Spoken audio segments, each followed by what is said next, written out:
How much classroom training do you do today versus maybe 5, 10, 15 years ago? So from a percentage perspective, we really are doing less. And one of our key focuses is really to enhance our digital capabilities, both in terms of having a digital studio where we can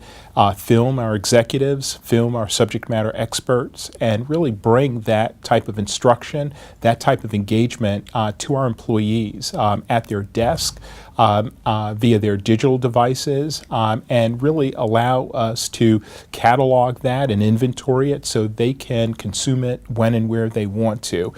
So as a percentage matter, we believe that that will continue to trend towards these digital modalities as we think about being able to grapple with the changes that we're facing and do that both in a very impactful but also a very efficient and effective manner.